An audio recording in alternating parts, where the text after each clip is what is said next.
So the people have spoken, and I was told to do more reviews.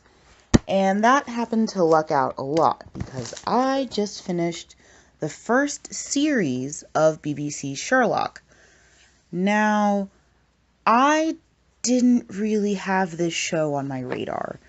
I, of course, love Sir Arthur Conan Doyle's Sherlock. I love the characters, but I find that most modern portrayals of the character don't really do him justice. I definitely think that he's a bit of a product of his time, and that doesn't go over well. I had heard lots of things about the BBC show, and I'll say it now, I'm not the biggest Benedict Cumberbatch fan, so I wasn't immediately wooed by his star power, though I do think he was great in The Desolation of Smaug. Now, here's the thing with BBC Sherlock.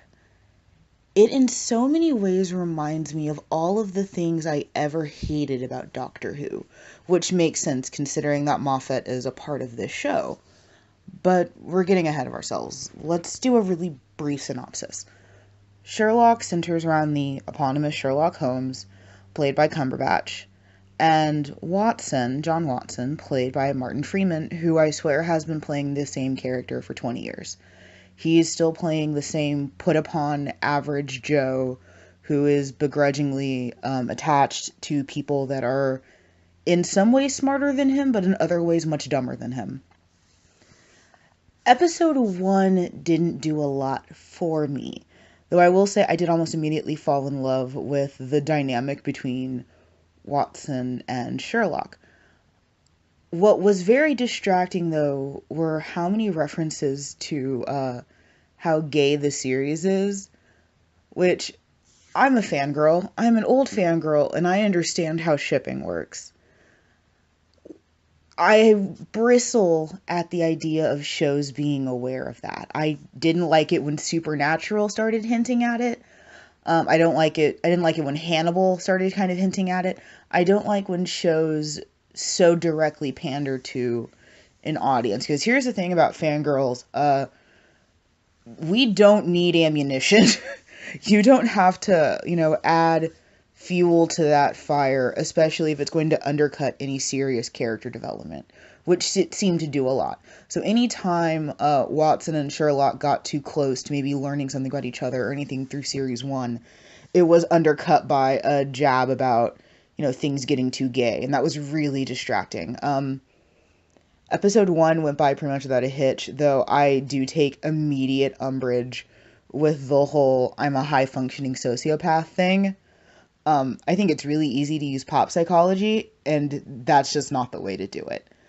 I personally have a hard time with series and movies that take characters who are jerks and try to make it a mental illness / disability thing.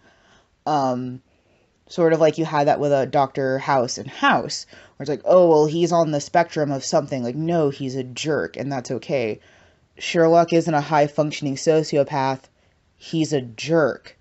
And that's fine. But you're kind of hurting the case of other people with other mental illnesses. That just sort of stuck with me wrong.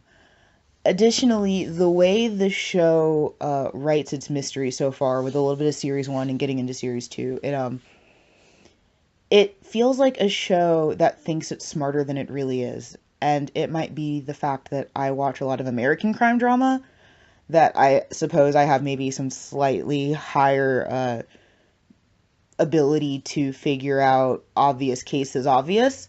I watch a lot of Criminal Minds, and actually, the entire time I was talking to friends about this show, I kept referencing, I wish this was Criminal Minds, because I feel like the character of Sherlock, this genius guy who knows too much, is done so much better in Dr. Spencer Reid in Criminal Minds, where you still have that awkward, probably doesn't belong in normal society, knows way too much about everything, but is so genuine and kind and sweet and such a cinnamon roll about it.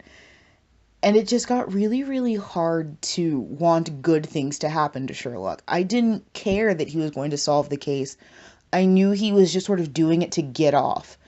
And at first, that's really interesting, but especially with those hour-plus episodes, it got really, really annoying because you don't want good things to happen to him. Martin Freeman's great as Watson. I have nothing to say about that. I do like that they didn't make him a blithering idiot, which I feel like a lot of shows try to do. I'm glad that they made Watson pretty much like on par with Sherlock. He's just, you can't compete with a guy like Sherlock Holmes. For as much as I did just complain about how much I don't like Sherlock's character, Cumberbatch sells it. I think they do a pretty okay job at illustrating thought. I think a lot of people say, oh, well, they do such a good job at illustrating how a genius's mind works. They do an okay job at it. It's a lot of visual shorthand that you'd recognize from other things. I want to talk about this more immediately, which is, again, that whole issue of Sherlock kind of being a jerk. And actually, this point was brought up when talking with a friend. It reminds me of the issue that Moffat has with a lot of the newer doctors. Think like 9 to really 12. These guys are just so irredeemably awful sometimes. And what makes Doctor Who more palatable is the companions. In this show, in Sherlock, I don't think there's anyone except for Watson who you want good things to happen for.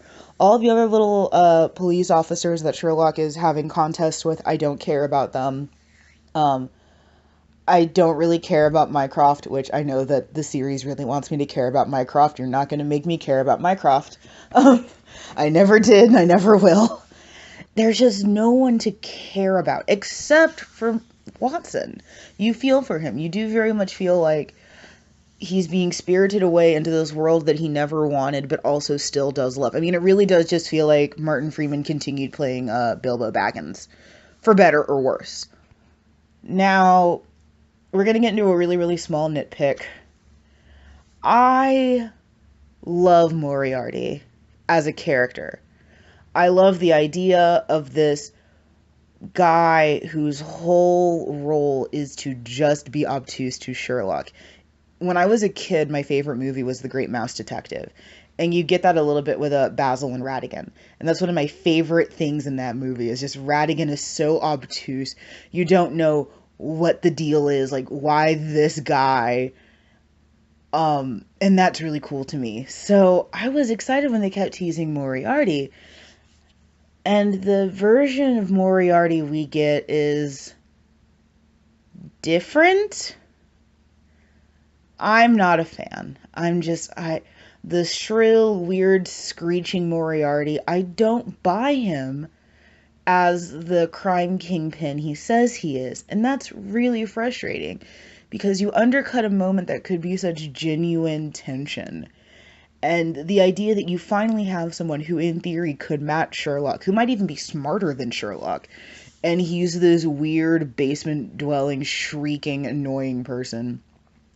And I don't mean to dog on anyone who is fine with Moriarty's depiction. Maybe he gets less annoying, but as of when I'm watching, I seriously did hope that he died via swimming pool. I think what's frustrating about Sherlock is I see nothing but potential.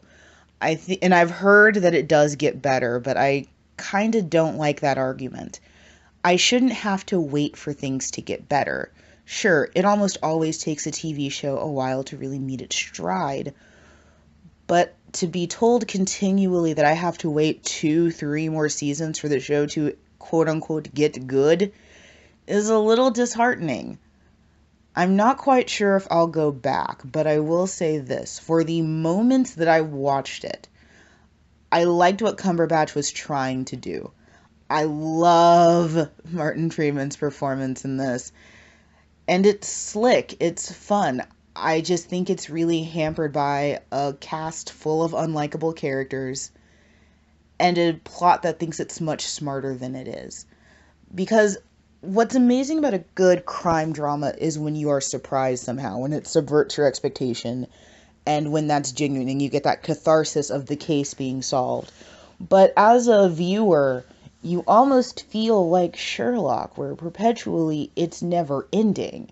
You just want the next case. You're trying to fill a void that will never be filled. And I somewhat find that unsatisfying. Others might find that thrilling and riveting and may want to continue the chase with him.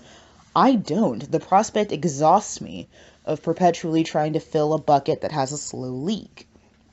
So, those are my thoughts on BBC Sherlock. If this is your thing, I definitely, understand. I can definitely see why people like it. I just think it's not mine. Again, I will say that I really do think that Criminal Minds is the better, procedural cop show in that regard. And as far as, British crime drama, I much rather watch Luther.